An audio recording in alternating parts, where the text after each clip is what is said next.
राज्याचे संपत्ती भारतात जन्माला आलोय सगळ्यात महत्वाचं आहे, त्यातल्या त्यात महाराष्ट्रात आलोय सगळ्यात महत्वाचं आहे.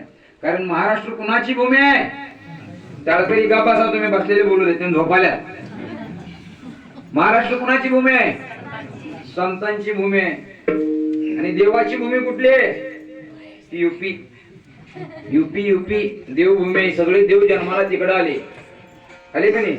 युपीत बघा प्रभू रामचंद्र तिकडे जन्माला आले, कृष्ण परमात्मा तिकडे जन्माला आले, कबीरजी तिकडे जन्माला आले, देवादिदेव विश्वनाथ शंकर तिथंच आहेत काशीला. ती देवभूमी आहे आपली. मग संत श्रेष्ठ काय देव श्रेष्ठ? त्यांनी श्रेष्ठ काय आम्ही श्रेष्ठ? बोला की. तुम्हाला मराठी नाही कळलं तर मी कन्नड पण सांगतो बरं का. कोण श्रेष्ठ? संत श्रेष्ठ. कधीतरी आम्ही संतांची भूमी म्हणून आपल्या महाराष्ट्राकडे पाहिलं पहिले काय नाही बघितलं.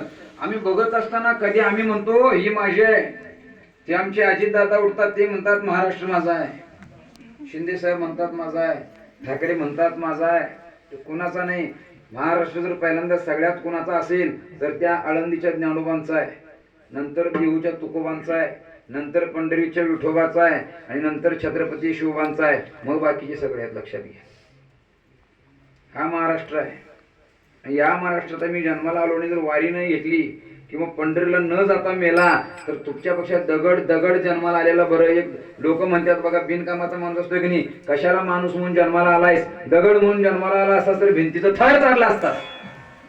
नाथबाबांनी तर आता किती शांतीब्रह्म नाथबाबा आहेत, कधी कुणाला शिवी नाही गाय नाही, पण त्यांना सुद्धा आम्ही शिव्या द्यायला लावलो. एवढी मुडदार जात आमचे माणसाचे. काय म्हणता तुम्ही? एका राजानं बक्षीस ठेवलं, ज्यांच्या नावामागे दार आहे, दार असतात का नाही, खासदार आमदार भिकारी, पुढच्या जन्मात भिकारी कर पण पंढरीचा वारकरी कर बास. किंवा नाथबाबा तर म्हणतात संत दारी पुत्रा झालो, भुंकत द्वारी आलो. संतांच्या दारात कुत्रा किंवा भिकारी होऊन राहण्यात सुद्धा काय लाज नाही. तेथे मी राहीन होऊन याचक, घालतील भीक त्याची मज. आता कीर्तन ते वारकरीकडे चाललं बरं का बस. आता आमच्या अभंगकडे लक्षात घ्या. घरात कुणी ना कुणीतरी वारकरी